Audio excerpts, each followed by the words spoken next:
The ringworld of Vale Taurus floated like a silver halo around a quiet blue star. It was the chosen meeting place of the galactic Concord, a location designed to make every species feel comfortable and important.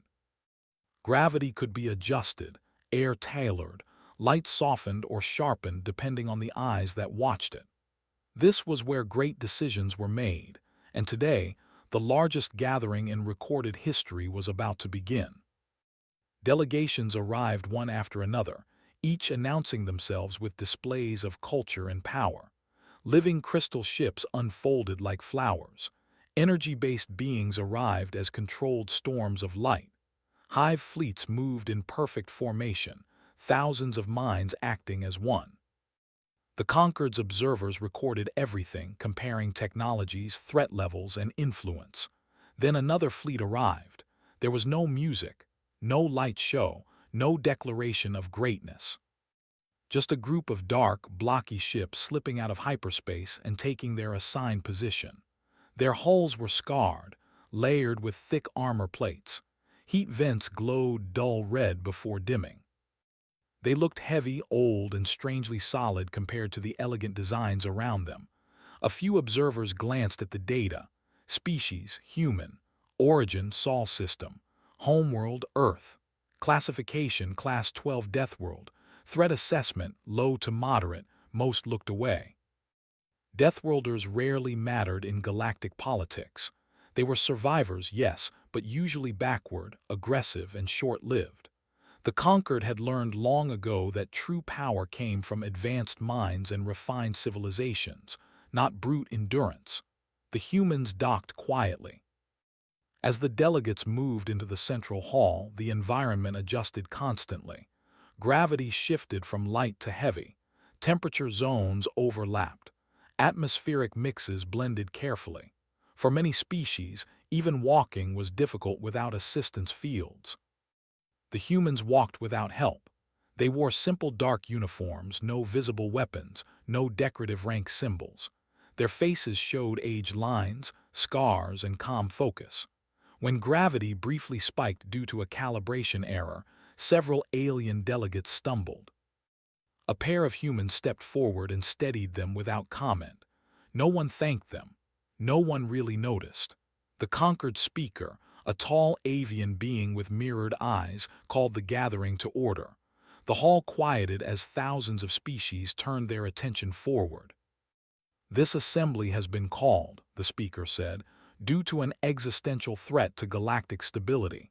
A projection filled the air. Star systems blinked red. Entire regions faded into darkness.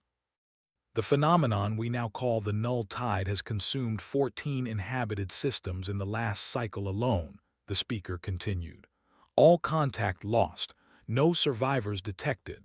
A ripple of fear passed through the hall. Even ancient species shifted uneasily. Reports followed.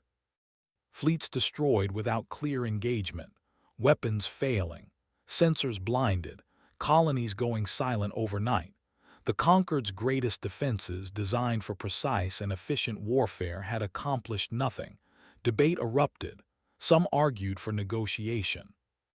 Others demanded evacuation of core systems. A few suggested sealing hyperspace routes entirely, even if it meant isolating worlds forever. Through it all, the human delegation remained silent. They watched the projections. They listened to every report. They took notes, not on glowing data pads but on physical surfaces, hands moving steadily. A system's failure interrupted the session. Lights flickered. Environmental controls lagged. Panic spread among species reliant on stable conditions. Medical drones activated. Security fields fluctuated. Before the Conquered could respond, the humans were already moving. One group coordinated with station engineers, rerouting power manually. Another assisted distressed delegates, guiding them to stable zones. Their voices were calm, clear, and confident. No shouting, no confusion. Within minutes, the system stabilized. The speaker thanked the engineering crews. The humans returned to their seats without acknowledgement. Later, during a closed strategic council, the null tide was discussed in greater detail. This was a smaller chamber restricted to military and political leaders. A hologram showed a battle replay. Conquered ships fired precise energy beams. The null tide shifted, absorbed, and countered. Every move was predicted, every strategy neutralized. "Our tactics are ineffective," said a crystalline strategist. "The enemy adapts too quickly." A human commander raised a hand. The room paused. Several delegates looked surprised. Humans rarely spoke in such councils. "May we ask questions?" the commander said. Permission was granted. "How long do your fleets typically engage before withdrawal?" the human asked. The strategist answered, "Engagements are calculated to minimize losses. Once efficiency drops below acceptable thresholds, retreat is ordered." The human nodded. "What happens when the enemy is damaged?" Silence. "They are observed," another delegate said. "We adjust strategy." The human leaned forward slightly. "Do they slow down?" "No," came the reply. "They become more aggressive." The human wrote something down. "Have you attempted prolonged engagement?" the human asked. "That would be wasteful," a delegate replied sharply. "Lives are not resources to be spent." The human did not argue. They only said, "Understood." The council moved on, dismissing the human questions as irrelevant. Outside the chamber, rumors spread. Some claimed the humans were out of place. Others said they were brave for even attending. A few mocked their plain ships and lack of advanced displays. No one noticed that human fleets were quietly repositioning near unstable regions of space. No one noticed the old scars on their hulls matched the damage patterns of extreme environments. Radiation storms, debris fields, gravitational shear zones. No one noticed that Earth's data file, rarely read in full, listed constant planetary disasters, aggressive megafauna, and a long history of internal conflict and recovery. To the conquered, the humans were an afterthought. But as the session ended and the null tide continued its advance, one truth remained unseen. The galaxy was preparing to survive. The humans were preparing to endure. The next cycle began with bad news spreading faster than official announcements. 2 more systems went dark. One was a trade hub protected by layered defense grids and veteran fleets. The other was a research cluster filled with minds older than human civilization. Neither sent a distress call. They simply vanished. Fear changed the mood of Vale Taurus. Delegates no longer argued loudly.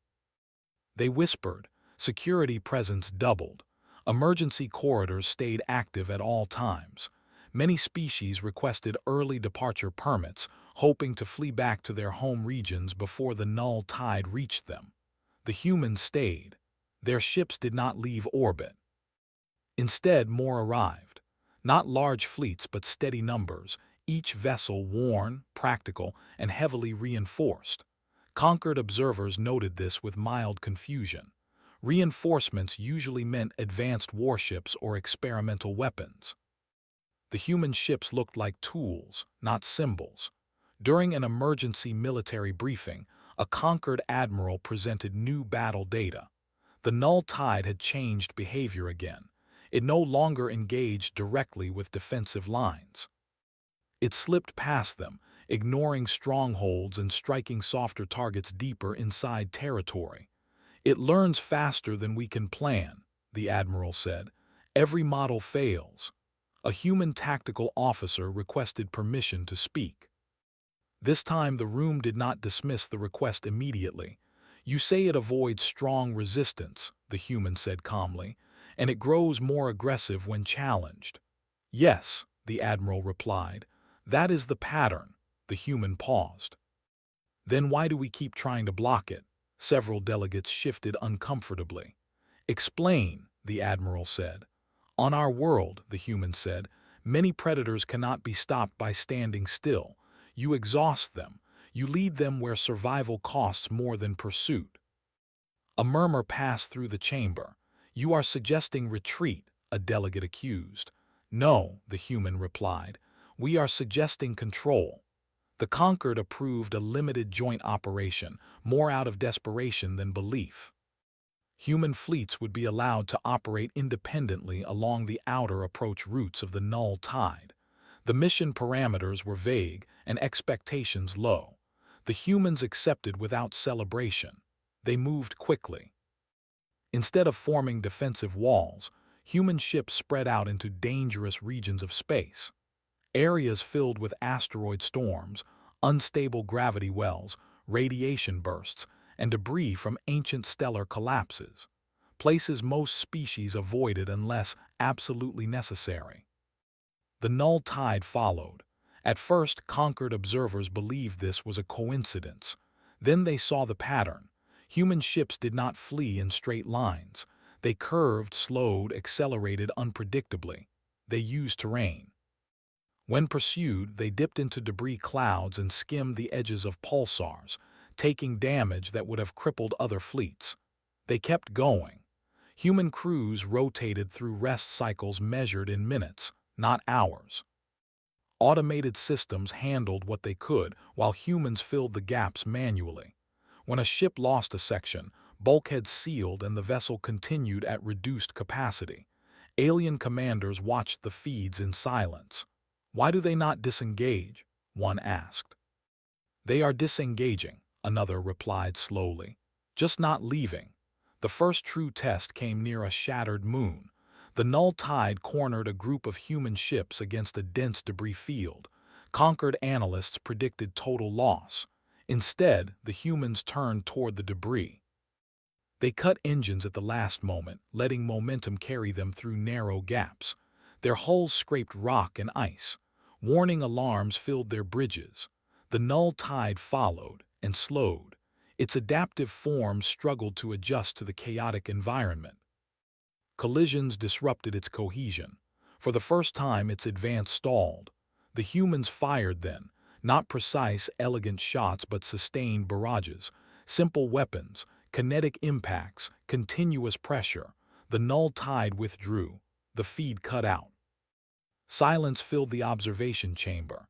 Minutes later, damaged human ships emerged from the debris field, scarred, burning, still operational. A Conquered analyst whispered, "They made it hunt." As reports spread, more human operations appeared across the approach routes. None sought decisive victory. They harassed, delayed, redirected. The Null Tide slowed. Its advance, once unstoppable, became uneven. Other species began to ask questions. How long can they maintain this? A human cruiser stayed behind to hold the Null Tide's attention while others escaped. Conquered observers expected panic, please retreat. The human captain sent one message: "Time bought, use it." Then the signal ended. The Conquered chamber was silent for a long time after that. Something shifted. For the first time, non-human fleets requested access to human tactical briefings. They wanted to understand endurance strategies, rotation systems, redundancy planning. The humans shared everything without hesitation. No demands, no claims. Still, not everyone believed. A coalition fleet attempted to imitate human tactics without understanding them fully. They entered a hazardous region without proper preparation. They broke formation too early. Losses were severe. The humans helped pull survivors out. No blame was assigned. As the cycles passed, a pattern became clear. Wherever humans operated, the Null Tide slowed. Wherever it faced only traditional Conquered defenses, worlds fell. The enemy adapted, but not fast enough. In a classified research session, Conquered scientists analyzed recovered data fragments from damaged null entities. A disturbing conclusion emerged. The Null Tide avoids certain coordinates, one scientist said, specifically the Sol system. Confusion spread. Earth, another asked. Why? The data showed repeated course corrections, risk assessments, avoidance markers. It classifies Earth as high cost, the scientists said. Not strategically valuable, but dangerous, dangerous. The word echoed through the chamber. Earth had no ancient megastructures, no galaxy-spanning weapons, no perfected society, just a species shaped by constant struggle. As this information spread quietly among leadership, attitudes toward the humans changed. They were no longer background figures. They were variables no one had calculated. During another emergency session, the conquered speaker addressed the human delegation directly. "You have altered the course of this conflict," the speaker said. "We underestimated you." The human representative inclined their head slightly. "You underestimated our environment." Outside the ring world, the null tide continued to move, but slower now, cautious, tested, and everywhere it went it found humans waiting. Not to defeat it in one blow, but to make every advance painful. The galaxy was beginning to learn a hard lesson. Some worlds teach life how to live, others teach it how not to die. The null tide had changed. No longer a silent wave consuming systems, it had become a stalking predator. It advanced with caution, probing human-held territories but retreating whenever resistance appeared. For the first time, entire fleets of alien species hesitated. They had watched humans fight in impossible conditions, but now they were witnessing strategy beyond expectation. Humans did not just endure, they anticipated, adapted, and redirected the enemy. On the edge of a star cluster scarred by radiation storms, a human fleet gathered. The ships were battered, hulls scratched by asteroid collisions and electromagnetic surges, but they moved as one. Every vessel had a purpose. Every crew member understood the stakes. They had been trained for situations that no other species could survive, and now the galaxy watched them operate in real time. A human captain addressed the assembled fleet through secure channels. "We know the null tide cannot break our formations if we remain patient. Stay in motion. Observe. Don't engage unless we force them into disadvantage." The fleet moved into a sector dense with cosmic debris, an area other species considered too dangerous to navigate. Radiation flares, magnetic storms, and gravity wells created unpredictable hazards. Many alien observers thought this would be the human fleet's end. They had no reason to believe otherwise. After all, previous fleets, more advanced on paper, had been destroyed here, but humans thrived in chaos. Ships twisted through narrow gaps between massive asteroids. Shields flared and hummed as debris scraped across armored surfaces, yet no vessel faltered. The null tide followed cautiously, unsure of what it faced. It had never encountered opponents willing to sacrifice comfort, speed, or safety to gain a tactical advantage. Humans did not think in terms of preservation, they thought in terms of survival. Meanwhile, conquered observers began recording patterns they had never seen. Human vessels rotated leadership on bridges to avoid fatigue, monitored radiation exposure continuously, and even adapted damage control mid-battle in ways that violated conventional rules of engagement. They were, in every sense, relentless. A young alien strategist barely past their first century leaned over a console. "They are not just surviving," they whispered. "They are exploiting the environment." "Exploiting?" another asked. "They risk destruction in every maneuver." "That is the point," the first replied. "They make the null tide expend more energy than it gains. Every ship, every maneuver, every obstacle, it is designed to exhaust the enemy." For days, the human fleet maintained pressure. They did not chase glory or recognition. They did not wait for orders from the conquered. They observed, waited, and nudged the null tide into increasingly unfavorable positions. When enemy forms fractured in pursuit of human ships, humans held the line, regrouped, and struck again. Casualties mounted. Some vessels were lost entirely. Human bodies, trained from youth in survival and endurance, were replaced with crews from support ships that arrived from distant human-controlled regions. These were humans shaped by hardship, soldiers who had survived planetary storms, radiation exposure, and predator-rich environments. Others might have fled under the same conditions, but they thrived where others perished. On one mission, a human strike team landed on a null-occupied world to sabotage anchor points controlling local hyperspace corridors. Alien commanders predicted immediate failure. The world was hostile beyond comprehension. Acid rains, electromagnetic storms, and terrain filled with predator-like wildlife evolved to kill any intruder. Most species had never even tried survival here. Humans walked freely, moving with precision, and completed their task without error. They returned to orbit battered, yes, but triumphant. They had done what no other species dared. Every success, every calculated risk, spread through conquered channels. A shift in strategy began. Alien fleets, previously hesitant and cautious, sought to mimic human tactics. They introduced rotation systems, redundancy protocols, and environmental adaptation strategies. But imitation alone could not replicate experience. Human crews had been tested for centuries on their homeworlds, facing challenges that hardened them in ways artificial preparation could not. In the galactic core, leaders of advanced civilizations convened to assess progress. Data on the null tide showed that its expansion had slowed dramatically. Instead of consuming systems at a predictable rate, it now hesitated, redirected, and retreated when encountering human tactics. Systems that were once certain to fall were now stable, holding their populations and resources. An elder diplomat spoke in disbelief. How can a single species, once considered primitive, achieve what our combined fleets could not? A human ambassador, quietly observing, replied, "Because we do not fight for convenience or pride. We fight because survival is expected, not optional." The null tide, sensing the increasing cost of engagement, adapted in new ways.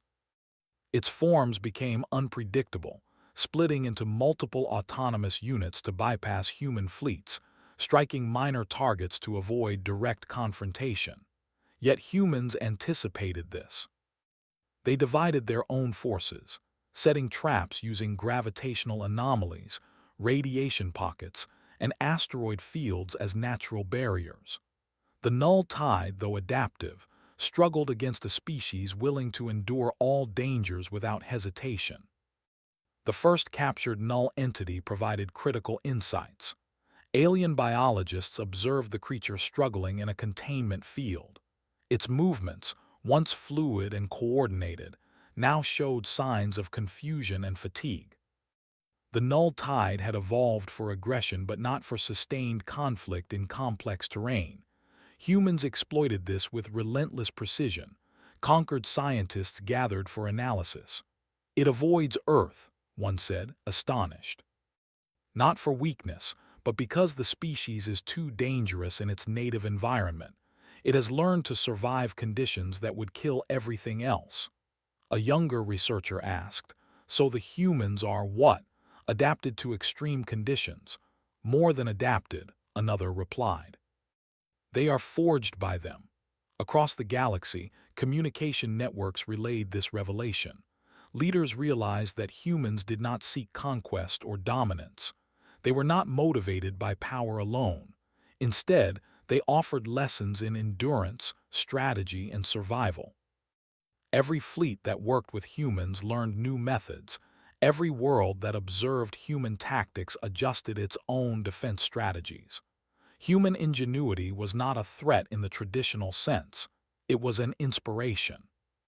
One night, as human fleets rested in orbit around a neutral star, a human officer spoke to their crew. "They will learn," he said quietly. "Not just the null tide, but everyone who watches. We survive, they survive. That is the point." Crews nodded. They had endured heat storms, debris collisions, energy surges, and enemy ambushes. They had lost friends and ships, but they had also turned every challenge into an opportunity. Every tactical maneuver they executed was a reminder that the galaxy underestimated them at its own risk. The null tide advanced again. This time it was slower, more cautious.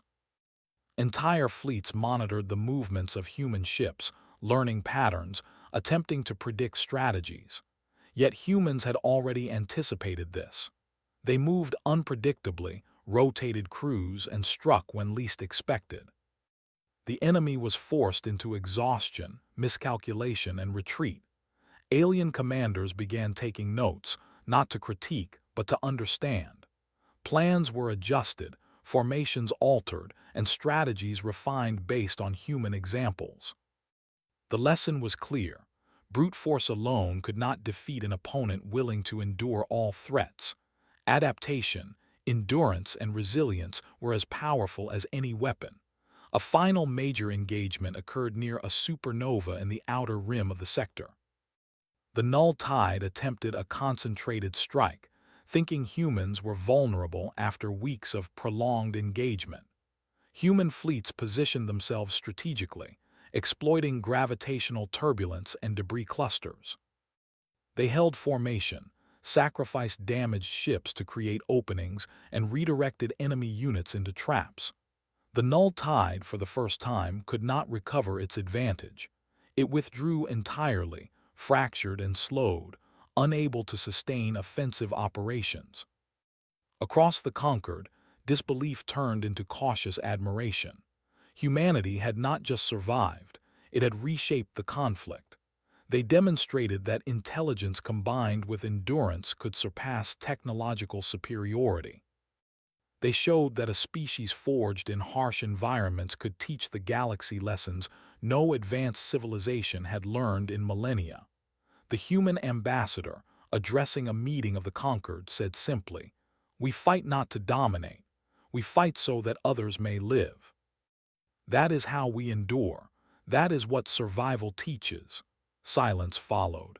It was a silence filled with recognition, respect, and a new understanding of human strength. The galaxy had finally seen the humans in full. Not as primitives or background observers, but as a species that could not be ignored. They had endured where others would have failed. They had turned catastrophe into strategy. They had survived where entire civilizations had fallen.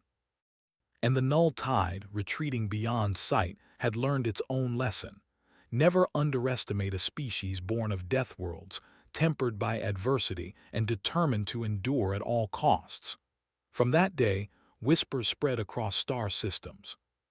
Humans were no longer merely a species from a distant, hostile planet. They were a reminder that survival was not just about strength or weapons. It was about will, adaptability, and the refusal to break. Every fleet, every diplomat, every leader knew the truth. When humans arrived, the galaxy had better pay attention. The ones who endured had emerged. The galaxy would never forget them.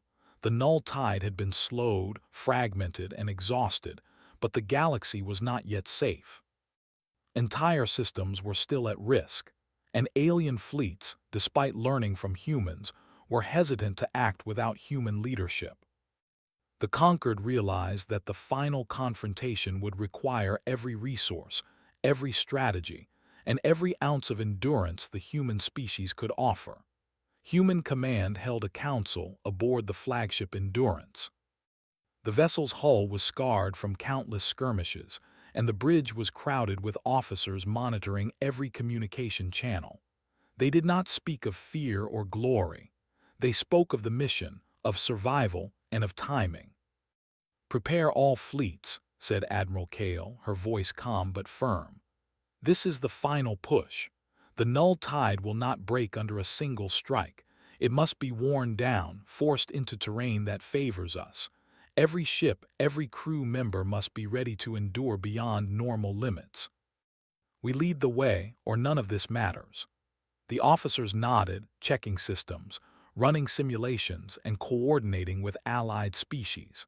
The human fleet had grown, reinforced by ships from distant sectors and crews trained in the ways of survival on multiple harsh worlds. They were no longer just a fleet.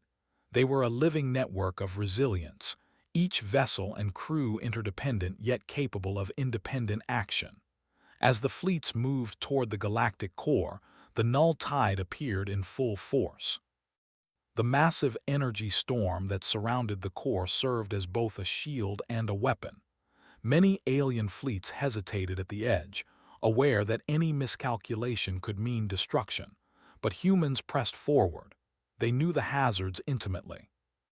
Every crew had trained for conditions far worse than those presented by the energy storm. The first engagement began in a dense field of energy debris. The null tide advanced cautiously, splitting into hundreds of smaller entities, each moving unpredictably. Human ships maneuvered through the field with precision that bordered on instinct. They did not fire immediately. They observed, adapting to every movement, anticipating every shift. When the null tide struck, it found no chaos, no panic, only deliberate coordination. Ships rotated through extreme maneuvers, crews maintaining focus beyond normal endurance. When a vessel's shields faltered, another took its place, drawing enemy attention while repairs were made in real time. When energy beams threatened to cut a path, human formations shifted, forcing the enemy to expend more energy than it could recover. Other species watched in awe. Their fleets, despite superior technology, could not match the human adaptability and relentless strategy.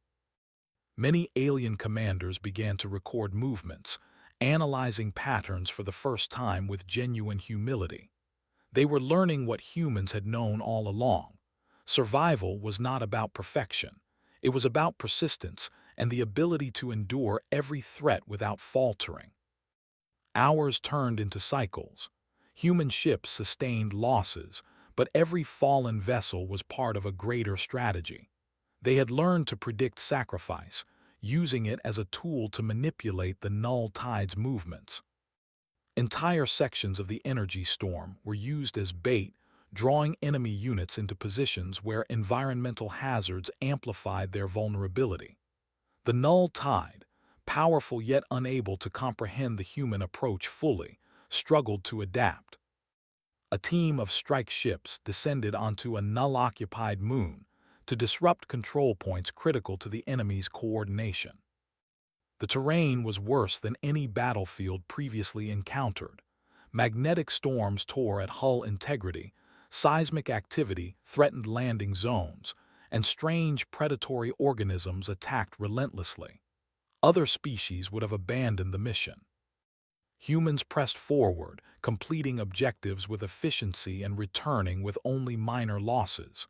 On the main fleet, Admiral Kale monitored the operation. "They underestimate endurance," she said quietly. "They do not understand that persistence is a weapon."